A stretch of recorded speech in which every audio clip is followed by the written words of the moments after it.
वास्तविक संख्या बताना है ना, वास्तविक संख्या। ठीक है,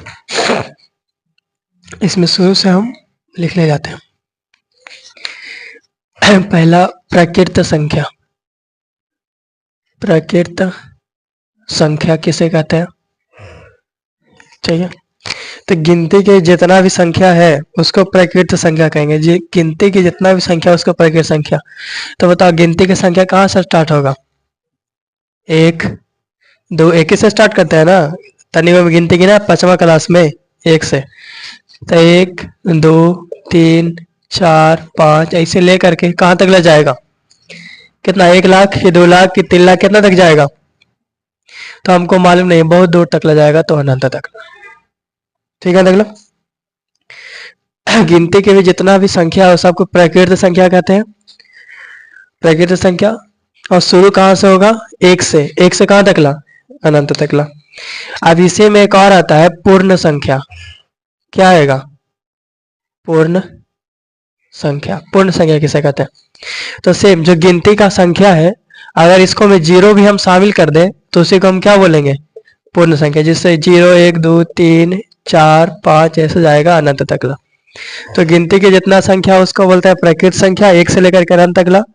और अगर हम प्रकृत संख्या में जीरो शामिल कर देंगे तो उसी को बोलेंगे पूर्ण संख्या, यानी 0 से लेकर के अनंत तक ला। ठीक है, एक होता है पूर्णांक संख्या।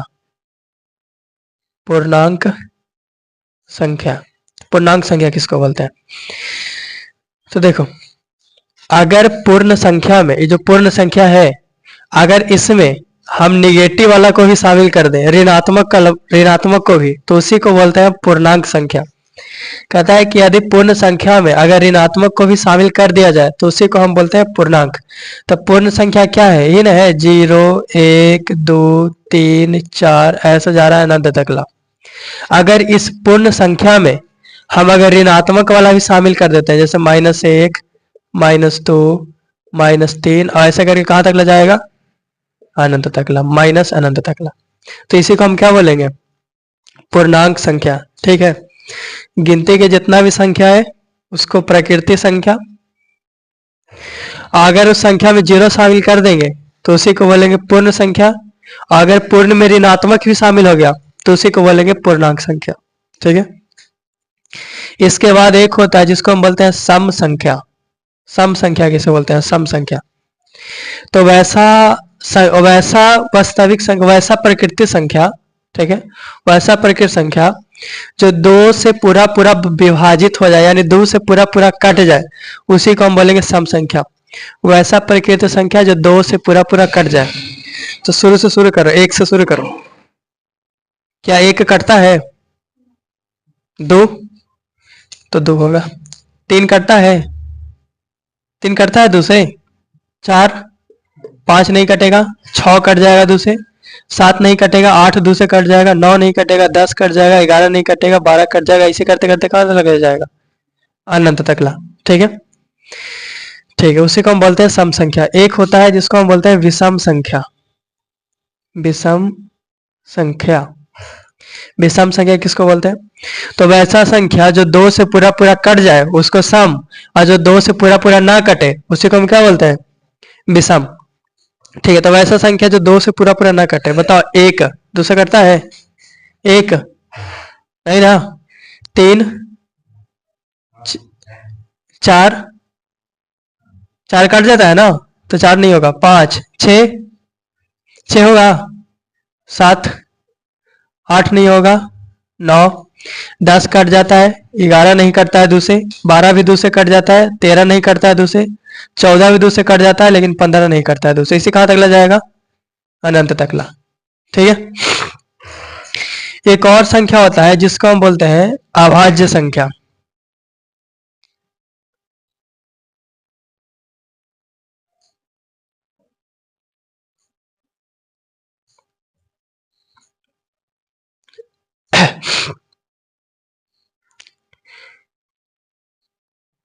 पहले देख लो भाज्य संख्या।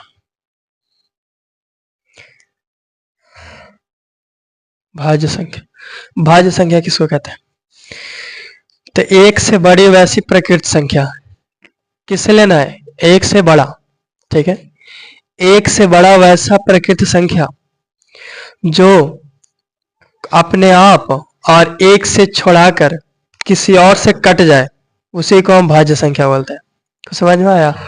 एक से बड़ा वैसा प्रकृत संख्या जो केवल जो अपने आप को अपने आप, ठीक है, और एक को छोड़कर किसी और से भी कट जाए, किसी और से भी, तो उसी को हम क्या बोलेंगे? भाज्य संख्या। वैसा प्रकृत संख्या जो अपने आप और एक को छोड़कर किसी और से भी कट जाए उसी को क्या बोलेंगे? भाज्य संख्या। इतना ध्यान रखना कि भाज्य संख्या गद्दार होता है, बस बात खत्म। ठीक है। भाज्य संख्या कुछ ही है जो एक और अपने आप को छोड़ करके किसी से भी कट जाएगा। ठीक है। तो बोलता है एक से बड़ी वैसी प्रकृत संख्या जो अपने आप एक से छोड़ करके किसी और से भी कट जाए उसी को क्या बोलेंगे? भाज्य। तो एक से छोड़ के लेना है ना, बोला एक से बड़ा, एक का तो अभी नहीं किया, तो दो देखते हैं। बोला अपने आप और एक को छोड़कर किसी से भी कट जाए, अपने और एक को छोड़कर, तो एक तो होगा नहीं, दो, तो दो देखते हैं भाज्य है कि नहीं। तो बोला है एक और अपने आप को छोड़कर किसी और से भी कटे। ठीक है। तो दो बताओ, क्या एक और अपने आप को छोड़कर किसी और से कट रहा है? अपने आप कौन है? दो है। अब बोला एक, यानी कि ये दोनों के अलावा किसी और से भी कटे उसी को भाज्य बोलते हैं। तो बताओ क्या ये और किसी से कटता है? ये भाज्य होगा? नहीं होगा। फिर तीन देखते हैं। तीन बोला एक और अपने आप, तो अपने आप कौन है? तीन है ना। एक और अपने आप को छोड़कर किसी और से भी कटे, ठीक है, तो बताओ क्या तीन है वैसा? एक और अपने आप को छोड़कर किसी और से कट रहा है, तो तीन भाज्य होगा। तो तीन गद्दार नहीं है। ठीक है। चार देखो, जो एक और अपने आप को छोड़ करके किसी और से भी कट जाए उसी को भाज्य बोलेंगे। बताओ चार है कि नहीं? कैसे कटता है? तो एक और अपने आप को छोड़ करके दो से भी कट जाता है, मतलब ये गद्दार आदमी है। अब भाज्य संख्या में हम गद्दार को ही चुनते हैं, तो चार होगा भाज्य। पांच देखो, पांच बोला एक और अपने आप को छोड़कर किसी और से भी कटे, तो क्या पांच करता है एक और अपने आप को? यानी कि पांच गद्दार नहीं है, तो इसको मत लिखो। छह, छह कट जाता है कि नहीं करता है? दो से भी कटता है और तीन से भी कट जाता है, तो छह होगा। सात होगा? सात देखो तो सात किसी से नहीं कटता, केवल एक से कटेगा और अपने आप से कटेगा। ठीक है, तो ये गद्दार इंसान नहीं है, इसको नहीं लिखेंगे। आठ, आठ दो से भी कट जाएगा, चार से भी कट जाएगा। ठीक है, तो आठ हो जाएगा। बताओ नौ होगा कि नहीं होगा? क्या बोले कि एक और अपने आप को छोड़कर किसी और से भी कट जाए, तो एक और अपने आप को छोड़कर क्या किसी और से भी कट रहा है, तो ये तीन से भी कट जाता है। ठीक है, मतलब ये भी गद्दार है। 10 है ना, दो से भी, पांच से भी। 11, 11 गद्दार है क्या? एक और अपने आप से छोड़कर किसी और से भी कटता है 11, तो इसको मत लिखो, ये गद्दार नहीं है। ठीक है। 12 है। 13 किसी से नहीं कटता है। 14 कट जाता है। इसे करते करते कहां तक ले जाएगा? अनंत तक। तो भाज्य संख्या में गद्दार को चुन के लिखना है, और अभाज्य संख्या में जो बढ़िया है उसको चुन के लिखना है। अभाज्य संख्या,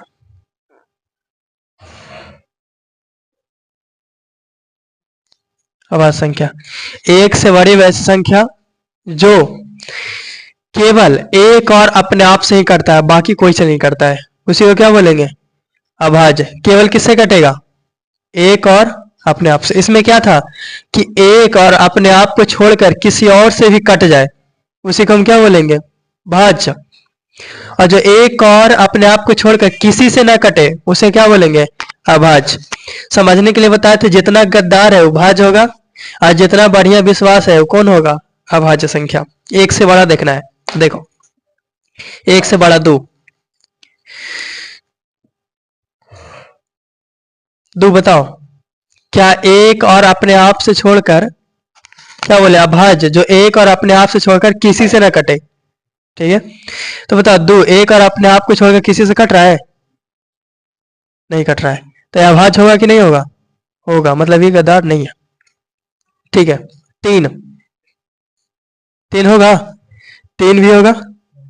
गद्दार ना है, ठीक है। 4 होगा नहीं, 5 हो जाएगा, ठीक है। 6 देखो, 6 होगा नहीं, 6 तो गद्दारी कर दिया ना, 2 से भी कट जाता है और 3 से भी कट जाता है। केवल एक और अपने आप से, अपने आप से, जो केवल एक और अपने आप से कटे, ठीक है, कटे, वो बढ़िया है, ठीक है। और जो एक और अपने आप के अलावा किसी और से भी कट जाए, वो क्या है, गद्दार है, ठीक है। और गद्दार कहाँ जाएगा, भाज्य में, और जो बढ़िया है वो कहाँ जाएगा, अभाज्य में। तो 6 बताओ, 6 बढ़िया है कि गद्दार है, 6 किसी और से भी कट जाता है ना, तो भाज्य संख्या है, ठीक है। 7 कोई से कटता है नहीं, बढ़िया इंसान है, अभाज्य। 8 बताओ, 8 गद्दारी कर देता है, उसमें चल जाएगा, 8 नहीं होगा। 9 ये भी कर दिया, 10 ये भी कर दिया, 11 कोई से नहीं करता, एकदम शुद्ध, कोई से नहीं, ठीक है। 12 केरा साथ है, तो 12 3 साथ है, 4 साथ है, गद्दारी कर देता है ना जी। 6 साथ भी, ये तो एकदम प्योर है, एकदम 2 3 6 4, पूछे मत करो, तो 12 नहीं होगा। 13 गद्दारी करता है, 13 विश्वास लायक है ना, किसी से नहीं, केवल अपने आप से, अपने आप से और एक से, और किसी से नहीं। 14 केरा साथ है, 7 से और 2 से, नहीं होगा, ये भाज्य है। 15 बताओ, 15 गद्दारी करता है, ये भी कर देता है, केरा साथ है करता है, 3 से 5 से, तो यह भाज्य नहीं होगा, ठीक इंसान नहीं है। 16 भी गद्दारी करता है ना, 2 8 4 17 देखो, करता है गद्दारी नहीं, केवल ही एक से और अपने आप से, बस, और किसी से इसको मतलब नहीं है, तो 17 होगा अभाज्य संख्या। 18 बड़ी मनी से छोड़ दो उसको। 19 केवल एक और अपने आप से, बताओ, और किसी से नहीं, और किसी से इसको कोई मतलब नहीं है, केवल एक से मतलब है, एक से कटेगा, ये जो 19 है केवल एक से कटेगा और अपने आप से कटेगा, और इससे और कोई के दिखा दो, और कोई से कटेगा ही नहीं, तो इसको बोलेगा भाज्य संख्या, ठीक है। तो भाज्य अभाज्य में कोई दिक्कत ना होगा, अधिकतर इंसान को ही दोनों में दिक्कत होता है, भाज्य संख्या अभाज्य संख्या, लेकिन इसमें कोई दिक्कत नहीं होगा। केवल ध्यान रखना, गद्दारी कर दिया तो भाज्य, अगर नहीं किया तब अभाज्य, ठीक है। एग्जाम में परिभाषा नहीं पूछेगा, पहचानने के लिए पूछेगा, निम्नलिखित में कौन भाज्य है कौन अभाज्य है, तो आराम से पहचान जाएंगे। देखेंगे कि अपने आप और एक के अलावा किसी और के साथ है तो भाज्य संख्या, अगर नहीं है तो अभाज्य संख्या। एक और होता है जिसको हम बोलते हैं सह अभाज्य संख्या, खुल जाओ, सह अभाज्य संख्या, ठीक है। देखें इसको, सहभाज्य संख्या, तो वैसा संख्या जिसका मसा एक आता है, मसा निकाले आता है, ठीक है। तो ध्यान रखना, वैसा संख्या, मसा निकालने के लिए बता देंगे अगर नहीं आता होगा, वैसा संख्या जिसका मसा एक आता है उसी को हम क्या बोलते हैं, सहअभाज्य संख्या। जैसे कि 2 और 3 का मसा निकालेंगे तो 1 आएगा, तो ये सहअभाज्य संख्या है, ठीक है। और शायद 40 और 41 का भी मसा निकालेंगे तो 1 आएगा, ठीक है। तो इसको भी हम क्या बोलेंगे, सहअभाज्य संख्या। तो केवल इतना ध्यान रखना, वैसा संख्या जिसका मसा 1 आता है उसी को सहअभाज्य। बताओ 2 और 3 सहअभाज्य है कि नहीं है, है। 40 41 है, ठीक है। इतना बात समझ में आया, संख्या का खेल, ठीक है। अधिकतर से पूछेगा तो पूरा 10वां ही पढ़ लिया होगा, इस वन जल्दी कोई किसी को मालूम नहीं रहता है, कंफ्यूजन हो जाता है, अभाज्य कौन था, अभाज्य कौन था, सम विषम तो बताइए देगा, अभाज्य अभाज्य पूर्णांक पूर्ण, ये सब में कंफ्यूजन हो जाता है, ठीक है। अब कंफ्यूजन नहीं होगा। तो गिनती के पूरा संख्या को हम क्या बोलेंगे, अगर प्रकृत संख्या में 0 शामिल कर दो पूर्ण संख्या, अगर पूर्ण संख्या में ऋणात्मक शामिल कर दो पूर्णांक, ठीक है, ठीक है। हो गया इतना, अब शुरू से फिर से, वैसा प्रकृत संख्या जो 2 से कट जाए और 2 से ना कटे, विषम संख्या, जो गद्दारी कर देगा भाज्य, और जो गद्दारी नहीं करेगा अभाज्य। इसका परिभाषा ही है कि वैसा संख्या जो एक और अपने आप को छोड़ करके किसी और से भी कट जाए उसको क्या बोलेंगे? भाज्य। अभाज्य। जो एक और अपने आप को छोड़कर किसी से न कटे उसे अभाज्य बोलते हैं। सभाज्य जिसका मसा एक हो। ठीक है, अब थोड़ा सा लेवल बढ़ाते हैं, बढ़ाएं हल्का सा। ठीक है, फिर से शुरू से देखना। बताओ सबसे छोटी प्रकृत संख्या कितना? सबसे छोटी प्रकृत संख्या 1। सबसे बड़ी प्रकृत संख्या अनंत। ना मालूम है? करोड़ों तक जाएगा, अरब खरब बिलियन सब पहुंच जाएगा, तो अनंत। ठीक है, 2 अंकों की सबसे छोटी प्रकृत संख्या बताओ। 2 अंकों की सबसे छोटा प्रकृत संख्या तो 10। 2 अंकों की सबसे छोटा प्रकृत संख्या कितना है? 10। इससे जैसी छोटा करेंगे तो 9 1 अंक हो जाएगा। हमको क्या अंक चाहिए? 2 अंक। ठीक है, 2 अंकों की सबसे बड़ी प्रकृत संख्या कितना है? 97 से बड़ा 98, 98 से बड़ा 99, 99 से जैसी बड़ा कर देंगे 100 तो 3 अंक वाला हो जाएगा। 100 कितना अंक वाला हो जाएगा? 3। हमको 2 ही अंक वाला चाहिए, तो 2 अंकों की सबसे बड़ी प्रकृत संख्या कौन? 99। ठीक है, सबसे छोटा प्रकृत संख्या ठीक है, 2 अंकों की सबसे छोटी, 2 अंकों की सबसे बड़ी कितना? 3 अंकों की सबसे छोटी 100। ठीक है, 3 अंकों की सबसे छोटी 100 और ऐसे छोटा कर देंगे तो 2 अंक वाला हो जाए। इसमें सबसे छोटी पूर्ण संख्या 0। सबसे बड़ी पूर्ण संख्या 2 अंकों की सबसे छोटी पूर्ण संख्या 10। ठीक है, 2 अंकों की सबसे छोटी पूर्ण संख्या बोला है ना, तो 2 अंक देखो, 2 अंक वाला कितना? सबसे छोटा कितना है? 10। इसे छोटा करेंगे तो 9 हो जाएगा। 10 देखो, क्या 10 पूर्ण है? तो 10 पूर्ण है ना। बस 2 अंकों की सबसे बड़ी पूर्ण संख्या 99। 3 अंकों की सबसे छोटी पूर्ण संख्या 100। ठीक, इधर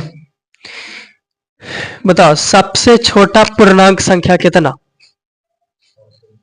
पूर्णांक संख्या -1। उधर सबसे छोटे का पूर्णांक संख्या कितना? -1। तुम 0, तुम I 0। सबसे छोटी पूर्णांक संख्या पूछा है ना। ठीक है, कोई हमको ये बताओ -2 छोटा कि -1 छोटा? कौन? -2 छोटा। -3 छोटा कि -2 छोटा?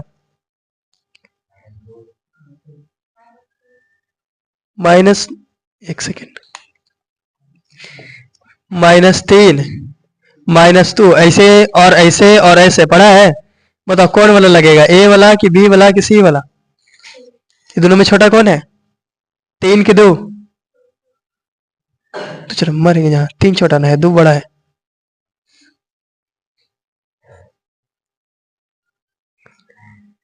माइनस में उल्टा चलता है। एक सेकेंड, 2 बड़ा है कि -25 बड़ा है? बताओ कौन बड़ा है? तो 2 बड़ा है, -25 छोटा है। ठीक है, बताओ 0 हम क्या बोले? सबसे छोटा पूर्ण संख्या, सबसे छोटी पूर्ण संख्या ही ना बोले। तो बताओ कोई 0 बोल रहा था, तो 0 छोटा है कि -1 छोटा है? -1 छोटा है ना, मतलब मेरा से छोटा तो ये हो गया, तो तुम 0 कैसे बोला? कोई -1 बोला। ठीक है, तो -1 छोटा कि -2 छोटा? तो ऐसे ज्यादा छोटा तो -2 हो गया, तो -1 कैसे बोल दिया? ऐसे ज्यादा छोटा कौन हो गया? -3। एक बाद कौन होगा? -4। ऐसे करके कहाँ निकला जाएगा? -इन्फिनिटिव। तो बताओ सबसे छोटी पूर्ण संख्या -इन्फिनिटिव, बता नहीं सकते हैं। ठीक है, सबसे बड़ी पूर्ण संख्या अनंत प्लस में अनंत। ठीक है, इन्फिनिटिव। ठीक, सबसे छोटी पूर्ण संख्या हाँ 0। सबसे छोटी पूर्णांक संख्या -अनंत। सबसे बड़ी पूर्णांक संख्या ठीक है, सबसे छोटी पूर्णांक संख्या -अनंत। सबसे बड़ी पूर्णांक संख्या 2 अंकों की सबसे बड़ी पूर्णांक संख्या नहीं, 2 अंकों की सबसे छोटी पूर्णांक संख्या।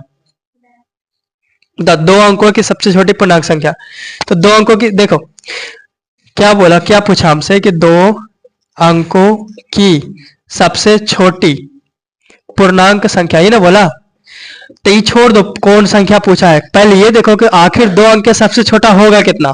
तो बताओ दो अंक के सबसे छोटा कितना होगा, कितना होगा 10। ठीक है, लेकिन ध्यान दो कि इसमें माइनस वाला भी शामिल है तो -10। तो बताओ दो अंकों की सबसे छोटी पूर्णांक संख्या कितना, -10। ठीक है, 10 नहीं बोलेंगे, 10 से तो छोटा -10 हो गया, इसमें माइनस वाला भी शामिल है। तो बता दो अंकों की सबसे छोटी पूर्णांक संख्या कितना, -10। ठीक है, दो अंकों की सबसे बड़ी -99, आज -99,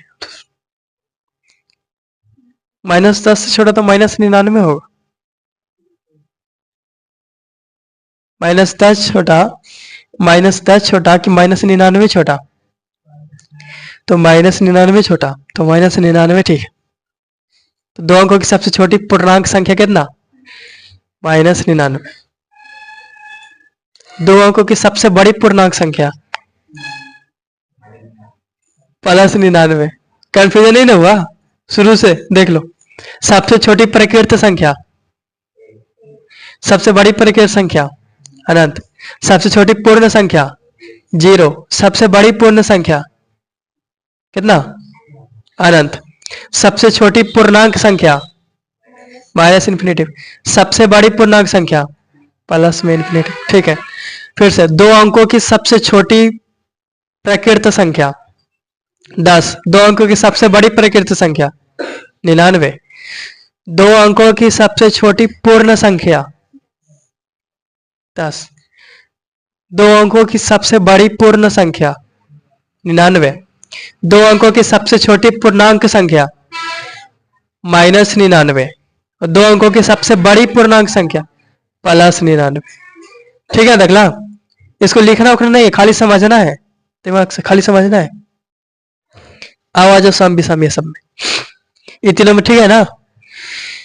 ठीक है, बताओ सबसे छोटी सम संख्या, सबसे बड़ी सम संख्या, ऑब्जेक्टिव में ये सब पूछेगा। सबसे छोटी सम संख्या 2 है ना, सबसे बड़ी सम संख्या अनंत, और सबसे छोटी सम संख्या 2।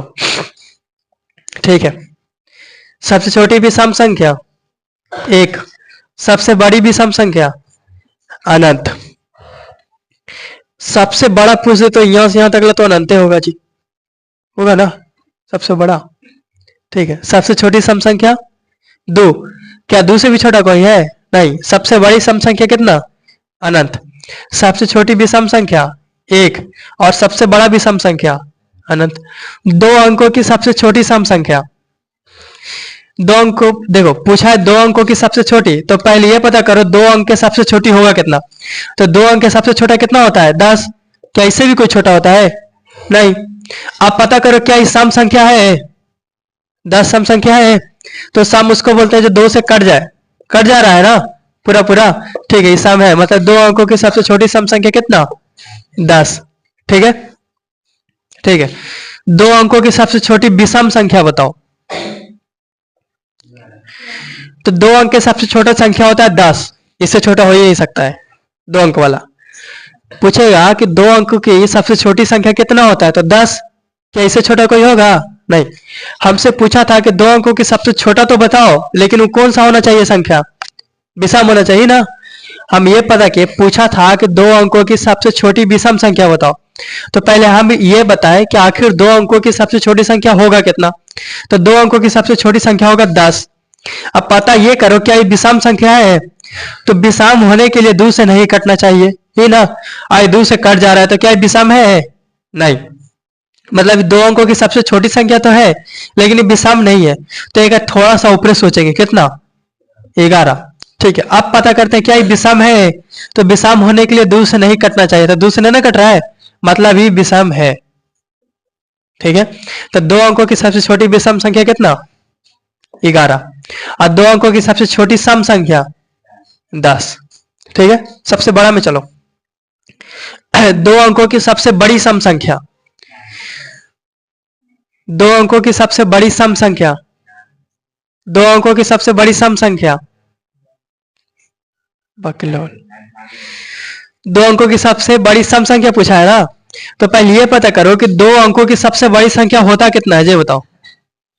दो अंकों की सबसे बड़ी संख्या कितना होता है? 99। तो लिख लिए। अब ये पूछा था कि दो अंकों की सबसे बड़ी सम संख्या बताओ, तो दो अंकों की सबसे बड़ी संख्या होता है 99, एरा से बड़ा नहीं हो सकता है ना। ठीक है, लेकिन पूछा था कि सम संख्या होना चाहिए, तो क्या 99 सम है? सम होने के लिए दो से करना चाहिए, दो से नहीं कट रहा है, सम संख्या नहीं है। ठीक है, तो आओ देखो, हल्का सा जैसे आप ऊपर सोचेंगे तो ये हो जाएगा 100, जो कि हमको नहीं लेना है, हमको 2 ही अंक वाला होना चाहिए। ठीक है, तो बताओ हल्का सा कहां सोचेंगे? नीचे। तो कितना आएगा? 98। अब पता करो क्या 98 सम संख्या है? तो 98 2 से पूरा पूरी कट जाता है, मतलब ये सम संख्या है। ठीक है, तो दो अंकों की सबसे बड़ी सम संख्या कितना? 98। ठीक है, पूछा दो अंकों की सबसे बड़ी विषम संख्या बताओ, तो दो अंकों की सबसे बड़ी विषम संख्या पूछा है ना। तो पहले यह पता करो कि दो अंकों की सबसे बड़ी संख्या कितना होता है? 99। अब पता करो क्या ये विषम है, तो विषम होने के लिए दो से नहीं कटना चाहिए, क्या ये दो से कट जाएगा? मतलब ये विषम है, तो कितना हो जाएगा? 99। ठीक है रखना। अब आगे चले, आ जाओ भाज्य संख्या पे। बताओ सबसे छोटी भाज्य संख्या, सबसे बड़ी भाज्य संख्या। भाज्य संख्या किसको कहते हैं? जो गद्दारी कर देता है, यानी कि एक और अपने आप और एक को छोड़ा करके किसी और से भी कट जाए, उसी को क्या बोलेंगे? भाज्य। ठीक है, सबसे छोटी भाज्य संख्या, सबसे बड़ी भाज्य संख्या अनंत। अब बताना दो अंकों की सबसे छोटी भाज्य संख्या। तो पूछा हमको दो अंकों की सबसे छोटी भाज्य संख्या, तो पहले ये पता करो कि दो अंकों की सबसे छोटी संख्या कितना? 10। अब ये पता करो क्या ये भाज्य है, तो भाज्य होने के लिए क्या होना चाहिए कि अपने आप और किसी एक के अलावा किसी और से भी कट जाए, उसी को क्या बोलेंगे? भाज्य। तो अपने आप कितना है? 10, यानी कि 10 और एक के अलावा किसी और से अगर ये कट जाता है तो ये भाज्य होगा। तो बताइए, तो 2 से भी कट जाता है, 5 से भी कट जाता है, मतलब ये गद्दार इंसान है, तो ये भाज्य संख्या होगा। तो दो अंकों की सबसे छोटी भाज्य संख्या कितना? 10। दो अंकों की सबसे बड़ी भाज्य संख्या बताओ। तो सबसे पहले ये पता करो दो अंकों की सबसे बड़ी संख्या होता कितना है। अब पता करो ये भाज्य है कि नहीं। तो भाज्य का सिंपल परिभाषा, जो अपने आप और किसी एक के अलावा किसी और से भी कट जाता है, उसी को क्या बोलते हैं? भाज्य। तो एक और अपने आप के अलावा किसी और से कटता है कि नहीं करता है? कट जाता है। कितने से कट जाता है? 3 से भी कट जाता है, 11 से भी कट जाता है, 33 से भी कट जाता है। तो प्योर गद्दार निकला। तो दो अंकों की सबसे बड़ी भाज्य संख्या कितना? कितना? 99। ठीक है अगला, अब आ जाओ भाज्य में। भाज्य बताओ सबसे छोटी अभाज्य संख्या, सबसे बड़ी अभाज्य संख्या अनंत। ऐसे करते करते कहां तक चल जाएगा? इन्फिनिटी तक ला। दो अंकों की सबसे छोटी अभाज्य संख्या, ठीक है, पहले यह पता करो कि दो अंकों की सबसे छोटी होता कितना है। तो दो अंकों की सबसे छोटी संख्या होता है 10। अब ये देखो क्या ये अभाज्य है अभाज्य। अभाज्य उसको बोलते हैं जो गद्दार नहीं है, केवल एक और अपने आप से ही करता है और कोई से नहीं करता है, उसी को ना बोलते हैं अभाज्य। तो जो 10 है वो अभाज्य नहीं है। ठीक है, तो अगर इसका नीचे सोचेंगे तो एक अंक वाला हो जाएगा, तो हम कहां सोचेंगे? एक ऊपर। तो सोच के देखो 11, क्या 11 भाज्य है? तो 11 भाज्य है, केवल एक और अपने आप से ही करता है और कोई से नहीं करता है। तो दो अंकों की सबसे छोटी अभाज्य संख्या कितना हो गया? 11। दो अंकों की सबसे बड़ी अभाज्य संख्या 97। ठीक है, पूछा है दो अंकों की सबसे बड़ी अभाज्य संख्या। तो पहले ये पता करो दो अंकों की सबसे बड़ी संख्या होता कितना है? 99। एक का ऊपर तो जा नहीं सकते हैं, कहा कि 3 अंक वाला हो जाएगा, एक का नीचे जाना पड़ेगा। तो दो अंकों की सबसे बड़ी अभाज्य संख्या पूछा है, तो हम दो अंकों की सबसे बड़ी संख्या होता है 99। क्या ये अभाज्य है? अभाज्य है? नहीं, अभाज्य नहीं है, किसी और से भी कट जाता है, अभाज्य नहीं है। ठीक है, 99 से कम करो 98, क्या ये अभाज्य है? नहीं, ये भी किसी और से है, ये अभाज्य नहीं है। 97 अभाज्य है? तो देखो क्या एक और अपने आप के अलावा किसी और से भी कट रहा है? कोई से नहीं कटेगा, तो ये अभाज्य होगा। तो 2 अंकों की सबसे छोटी अभाज्य संख्या कितना? 97। ठीक है निकला। ऐसा आभास तो हो गया जिसका मसा 1 हो। यहां से तक कोई दिक्कत है? ठीक है, ऑब्जेक्टिव में ये सब पूछेगा, 2 अंकों की सबसे छोटी सबसे बड़ी। शुरू से एक बार रिवाइजिंग बताते जाना। सबसे छोटी प्राकृतिक संख्या, सबसे बड़ी प्राकृतिक संख्या, 2 अंकों की सबसे छोटी प्राकृतिक संख्या 10, 2 अंकों की सबसे बड़ी प्राकृतिक संख्या अनंत नहीं 99। ठीक, 2 अंकों की सबसे छोटी सबसे छोटी पूर्ण संख्या 0, सबसे बड़ी पूर्ण संख्या अनंत, 2 अंकों की सबसे छोटी पूर्ण संख्या 10, 2 अंकों की सबसे बड़ी पूर्ण संख्या 99, सबसे छोटी पूर्णांक संख्या माइनस अनंत, सबसे बड़ी पूर्णांक संख्या प्लस अनंत, 2 अंकों की सबसे छोटी पूर्णांक संख्या माइनस 99, 2 अंकों की सबसे बड़ी पूर्णांक संख्या प्लस 99। ठीक है, सबसे छोटी सम संख्या 2, सबसे बड़ी सम संख्या कितना? सबसे बड़ी सम संख्या अनंत, सबसे छोटी सम संख्या 2, सबसे बड़ी सम संख्या अनंत, 2 अंकों की सबसे छोटी सम संख्या 10, 2 अंकों की सबसे बड़ी सम संख्या 98। ठीक है, सबसे छोटी विषम संख्या 1, सबसे बड़ी विषम संख्या अनंत, 2 अंकों की सबसे छोटी विषम संख्या 11, 2 अंकों की सबसे बड़ी विषम संख्या 99, सबसे छोटी भाज्य संख्या, सबसे बड़ी भाज्य संख्या अनंत, 2 अंकों की सबसे छोटी भाज्य संख्या कितना?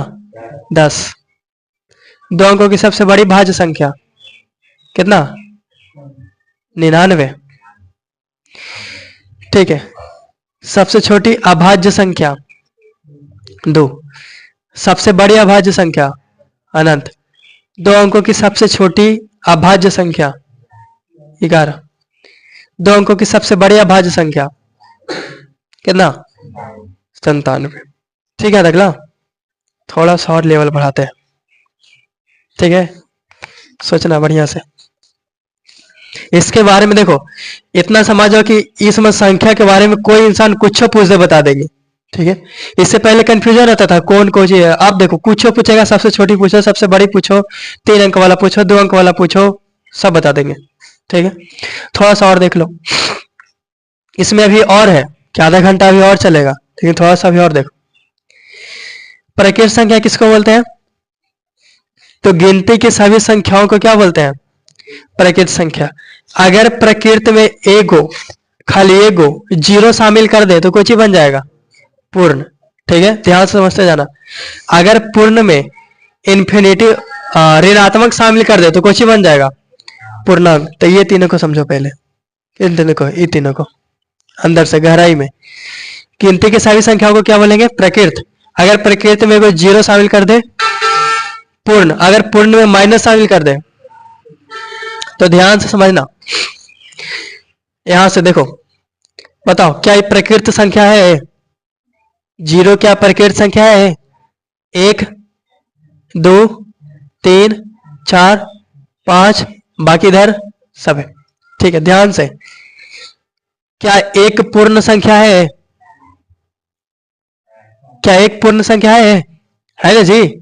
2 पूर्ण संख्या है, 3 है, 4 है, 5, मतलब सब है। तो हम ये कह सकते हैं ध्यान से कि सभी प्रकृत संख्या पूर्ण संख्या होता है। होता है कि नहीं होता है? सभी प्रकृत संख्या पूर्ण संख्या होता है। यह स्टेटमेंट समझ में आया? ठीक है, उल्टा, क्या सभी पूर्ण संख्या प्रकृत संख्या होगा? ध्यान से सुनना, बोलना। क्या सभी पूर्ण संख्या प्रकृत संख्या होगा? कौन भार दे रहा है? 0। अगर ये नहीं रहता तो हो जाता, लेकिन ये भार दे रहा है। तो स्टेटमेंट, क्या सभी पूर्ण संख्या प्रकृत संख्या होगा? यस और नो? नहीं होगा। ना होगा। काय नहीं होगा? काय के इसमें 0 शामिल है, 0 प्रकृत नहीं है। ठीक है, तो क्या सभी पूर्ण संख्या प्रकृत संख्या होगा? तो नहीं होगा, है ना। ठीक है, दूसरे का, क्या सभी प्रकृत संख्या पूर्ण संख्या होगा? होगा। क्या सभी प्रकृत संख्या, जितना प्रकृत संख्या है, क्या सभी प्रकृत संख्या, जितना प्रकृत संख्या है वो पूर्ण संख्या होगा? तो होगा, जितना इसमें शामिल उतना भी तो इसमें है ही है। ठीक है, दो क्वेश्चन समझ में आया। तो हम कह सकते हैं कि सभी प्रकृत संख्या पूर्ण संख्या होता है, लेकिन सभी पूर्ण संख्या प्रकृत संख्या नहीं होता है। ठीक है, आगे चलना। देखो, बताओ जीरो पूर्ण है कि नहीं है? 1 2 3 4 सब पूर्ण संख्या है ना। ठीक है, बताओ जीरो पूर्णांक संख्या है कि नहीं? क्या जीरो पूर्णांक है? क्या 1 पूर्णांक है, 2 पूर्णांक है, 3 है, ये सब पूर्णांक है ना। तो ध्यान से देखना, हम कह सकते हैं कि सभी पूर्ण संख्या, ध्यान से, सभी पूर्ण संख्या पूर्णांक संख्या होता है। कह सकते हैं कि जितना भी पूर्ण संख्या है वो क्या होता है? पूर्णांक है कि नहीं? पूर्णांक। ठीक है, तो स्टेटमेंट सही है या गलत? सभी पूर्ण संख्या पूर्णांक संख्या होता है, यस कि नो? यस होता है ना। ठीक है, उल्टा, क्या सभी पूर्णांक संख्या पूर्ण होगा? काहे नहीं होगा? किसके कारण नहीं होगा? तो माइनस वाला के कारण नहीं होगा। माइनस वाला भार दिया, अगर माइनस वाला नहीं रहता तब हो जाता, लेकिन कौन भार दिया? माइनस वाला। ठीक है, क्या सभी पूर्ण संख्या पूर्णांक होगा? होगा। क्या सभी पूर्णांक पूर्ण होगा? नहीं होगा। ठीक है, शुरू से, क्या सभी प्रकृत संख्या पूर्ण संख्या होगा? होगा। क्या सभी पूर्ण संख्या पूर्णांक संख्या होगा? एक पकलोल होगा ना। ठीक है, यानी कि सभी प्रकृत संख्या पूर्ण होगा। ठीक है, ध्यान से देखते जाना, बहुत हम अंदर से बता रहे हैं, एकदम गहराई से, कि संख्या के बारे में पूरा खेल जान जाएंगे। जितना भी प्रकृत संख्या है वो पूर्ण संख्या होगा। जितना भी प्रकृत संख्या है कुछ ही होगा, पूर्ण संख्या होगा। और जितना भी पूर्ण संख्या है वो क्या होगा? पूर्णांक संख्या होगा।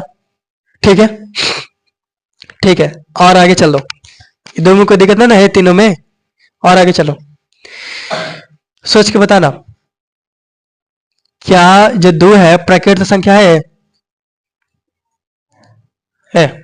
क्या दो पूर्ण संख्या है? क्या दो प्रकृत संख्या है? बताओ, 4 प्रकृत है, 4 पूर्णांक है, 4 जो है पूर्ण है 6 प्रकृत संख्या है पूर्ण संख्या, पूर्णांक संख्या है। तो जो सभी सम संख्या है, ध्यान समझना, सभी सम संख्या प्रकृत संख्या भी होता है, पूर्ण संख्या भी होता है, पूर्णांक संख्या भी होता है। मतलब कितनों घुला के एग्जाम में पूछ दे हम बता देंगे ना। जो सभी सम संख्या है वो प्रकृत भी होता है, पूर्ण भी होता है और पूर्णांक भी होता है। उसी तरह से विषम भी देख लो, है कि नहीं है? तो सभी सम संख्या प्रकृति, सभी विषम संख्या प्रकृति भी होगा, पूर्ण भी होगा और पूर्णांक भी होगा। ठीक से, भाज्य संख्या, तो सभी भाज्य संख्या होगा, अभाज्य संख्या, सभी अभाज्य संख्या तीनों होगा। ठीक है, ये तीनों से ज्यादा पूछता है, ये तीनों ध्यान से लेना। ठीक है, हम बताना यस या नो, हम पूछते हैं, क्या सभी प्रकृत संख्या पूर्ण संख्या होता है? होता है। ठीक है, क्या सभी पूर्ण संख्या प्रकृत संख्या होता है? नहीं, सभी पूर्ण संख्या प्रकृत संख्या नहीं होता है, क्योंकि इसमें जीरो शामिल है, भार देगा। ठीक है, क्या सभी सम संख्या पूर्ण संख्या होता है? तो होता है। ठीक है, क्या सभी विषम संख्या पूर्णांक संख्या होता है? होता है। ठीक, हाँ, देखो हम क्या पूछ रहे हैं, जितना भी सम संख्या है क्या ये पूर्ण है? ठीक है, हम ये नहीं बोले कि जितना पूर्णांक है वो सम है, तो समझ में आया। हम तो ये बोल रहे हैं ना कि देखो, हमको जितना भी सम संख्या मिलेगा बताना वो पूर्णांक है कि नहीं है। तो बताओ पूर्णांक है, बोलो है ना। ई ई ऐसे करके आगे कितने भी चल जाओ तो उसमें पूर्णांक मिलेगा कि नहीं मिलेगा, मिलेगा ना। तो इसलिए बोले कि जितना भी सम संख्या पूर्णांक होगा, ठीक है, ठीक है। अब विषम संख्या भी पूर्णांक होगा और भाज्य संख्या भी पूर्णांक होगा, अभाज्य संख्या भी पूर्णांक होगा। जितना भी अभाज्य संख्या तुम कहीं से भी उठा लो, पक्का वो पूर्णांक होगा, होगा ना। अपूर्ण भी होगा, प्रकृत भी होगा, ठीक है। इतना में कोई दिक्कत ना है, सब बता देगा। यानी कि जो ये है, इतना लेके चलते हैं, कहां से कहा था, हाँ ये जो है, ठीक है, ये भी होगा और ये भी होगा और ये भी होगा, होगा, तीनों होगा, तीनों होगा। और जो प्रकृत संख्या है वो क्या होगा, पूर्ण होगा। और जो पूर्ण है वो पूरा क्या हो देखो, जितना भी पूर्ण संख्या है वो पूर्णांक होगा। लेकिन क्या सभी पूर्णांक पूर्ण होगा, नहीं, कहा कि माइनस वाला तो हो भी नहीं करता है, तो कहां से होगा। ठीक है तकला। तो हम पढ़े थे बहुपद के परिभाषा में कि चर मान का अगर घात एक पूर्ण संख्या हो तो उसको बहुपद बोलेंगे, ये नहीं पढ़े थे कि एक पूर्ण संख्या हो, ठीक है। तो पूर्ण संख्या कहां से स्टार्ट होता है, जीरो से। इसलिए पावर में अगर माइनस आ जाता था तो हम बोलते थे कि बहुपद नहीं है, बोलते थे। पूछा था कि 1/x बहुपद है कि नहीं, तो 1/x को लिखेंगे x के पावर -1, क्योंकि पावर माइनस में आ गया मतलब ये पूर्णांक है, पूर्ण नहीं है, इसलिए बहुपद नहीं होगा, ठीक है। इसमें को ध्यान रखना, इसमें संख्याकी में काम आएगा सबसे लास्ट वाला चैप्टर में भी। ध्यान रखो, कोई दिक्कत नहीं है, इसको लिख लेते हैं।